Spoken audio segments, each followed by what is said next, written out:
No wamuli wamube baliwo.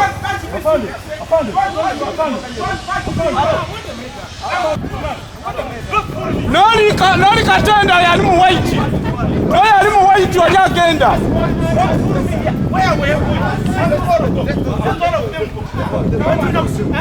Noli yali mu white. Abo buli awali mission we babeera. Afande buli awali mission yabe babeerawo. Afande buli awali mission yabe babeerawo. They found us 5 at the station. There was a station whereby there were 2 people. And they were like, let this one go and help them out. Because they were from different stations speaking one, like... You were contradicting yourself. So with all due respect, got me right. They came at our station. This one? And no, Mr. Mayanja came at our station. We were 5. Who is Mayanja? He's a PO at the first polling station of Zimbena Garden. Yes. Then he told us that you 5, can you help me with one person? Then my PO was like, you take this one. They took her to another station. So reaching there, we didn't know what happened. We continued with our work. Then within some few hours, she came back. I was like, are you done? And she was like, they have told me to come back because the ones who had to work there came in time. I was like, I didn't buy the me personally because I speak on my behalf. So, Nyabo, what was the problem? What's your names?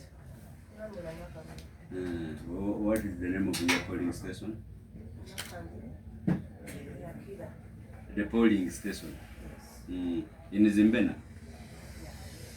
So what was the problem? To give attention to paperwork so that we can accomplish our exercise in time. And I was busy with the paperwork. The PAs, the assistants, helped me with other assignments, checking the names. So why were you rigging for one of the candidates? Not at all. What about those ballot papers which are predicted in favor of one candidate? I don't know them. I don't know where this girl got them. Who?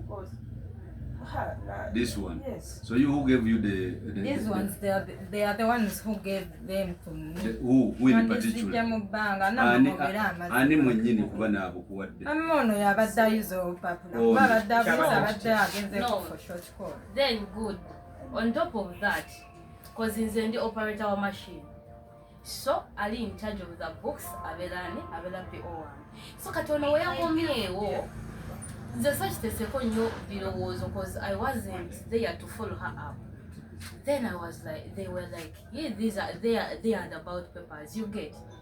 Me even I didn't even put their more mind on such issues. So after all, in some few minutes, then I saw the officer telling her that to have a lot of papers.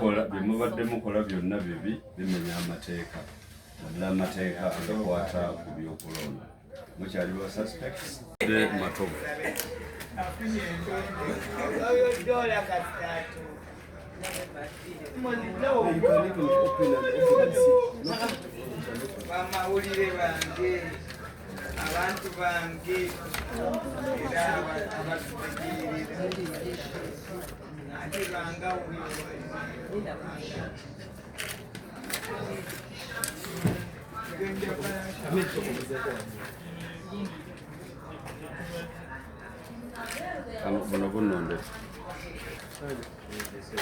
So bana abantu tubadde tujja tubatambulirako. Do you want that bite? Yes. You see officials.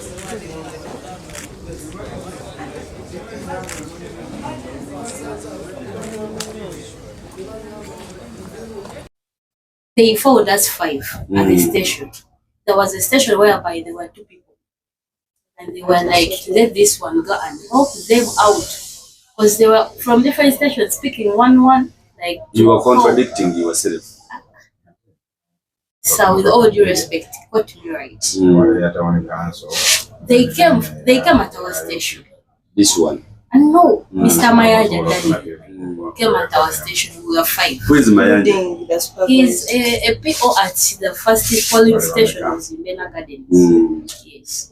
Then he told us that you 5. Can you help me with one person? Then my PO was like, you take this one. They took her to another station. So reaching there, we didn't know what happened. We continued with our work. Then within some few hours, she came back. I was like, are you done? And she was like, they have told me to come back because the ones who had to work there came in time. I was like, I didn't buy that me personally because I speak on my behalf. So, Nyabo, what was the problem? Credible information from. So why were you reading for one of the candidates? Not at all. What about those ballot papers which are critiqued in favor of? I don't know them. I don't know where this girl got them. Oh, because this one. Yes. So who gave you the these ones? They are the ones who gave them to me. Who in particular? Ani mwenyini kuba na abukuwadde. Amono yabaddayizo papa. No. Then good. On top of that, because he's in the operator of machine. So Ali in charge of the books, abela PO1. So katono where komyewo. The such the second was because I wasn't there to follow her up. Then I was like, they were like, yeah, they are the ballot papers. You get me? Even I didn't even put their more mind on such issues. So after all, in some few minutes, then I saw the officer telling her that you have a lot of. Then the officer was so funny. Officer,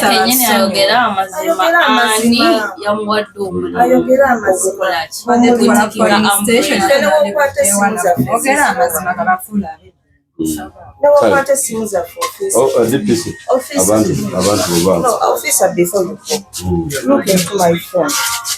You know the person. Yes, bulijjo tugamba akalulu akawedde wanupu yampangula n'obuluku mu lukaaga ne mbagamba anzibye naye saagenda bugenzi mu kkooti. President Museveni yagamba abanupu babba obululu nga bagamba abennalimbe babba obululu era yaguze ballot papers, yakoze ddiru ya ballot papers ya $1,012.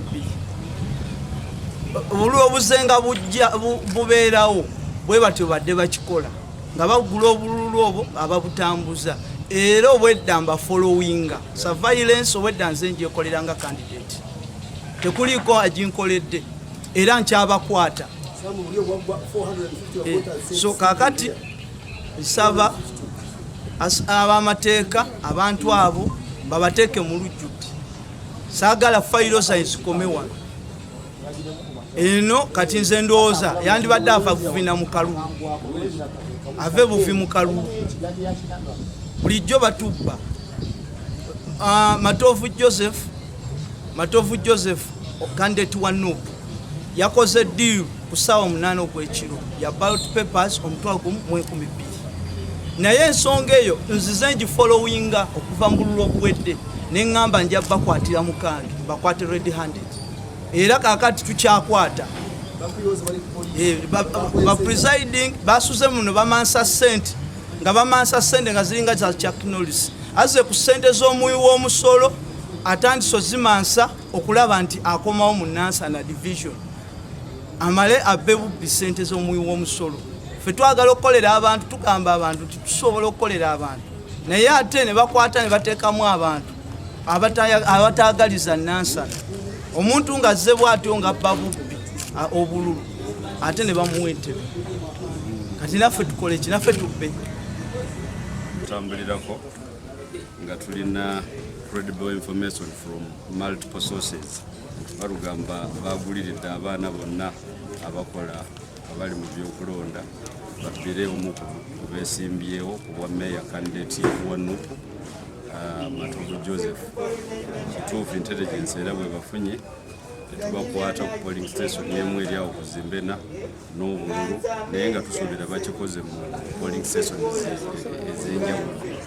So bano abakwatiddwa nga bwe mubalabye poliisi eri mukola omulimu gwayo banaabamaliriza tugenda batwala kooti naye nga tuvumirira ekikolwa kino eky'okubba obululu ate nga kyetabiddwamu abakulembeze ba National Unity Platform aba Nansana. Ekyokubiri bakola eggaali ne bagula abaana abayaaye ne bagenda nga baplantinga ku polling stations ez'enjawulo ne baba nga bakola effujjo ku lw'ebyokwerinda. We are ahead of their data schemes era tusuubiza abantu ab'e Nansana nti bino ebikolwa ebibi eby'okubba obululu tubiriko tulwana nnyo okulaba nti tubimalawo. That's one of the candidates contesting on the mayoral seat of Nansana division by the names of Matovu Joseph, who is the candidate of National Unity Platform, bribed some of the electoral commission officers at Zimbena. But also we had the information earlier on that some of these polling assistants were bribed by Matovu to stuff into boxes, predict ballots. When you got this intelligence, our groups went on the ground, and indeed, it's true we have arrested some of them, as you have seen them. Police have started on their work, investigating, and later on they will appear in court. But it's what these people have been doing in the municipality. Some time back, they hired groups of goons which actually used to disturb our security agencies, disrupting peaceful polls. I want to promise our people in the Nansana division that the elections will be peaceful. These bad habits of all staffing, we are on them. The suspects have been arrested and they will appear in court.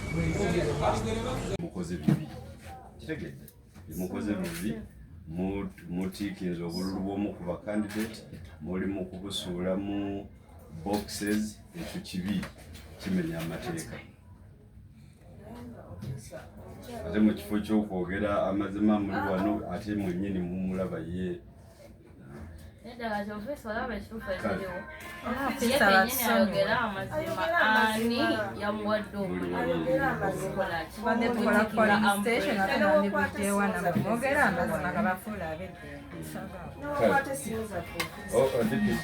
abantu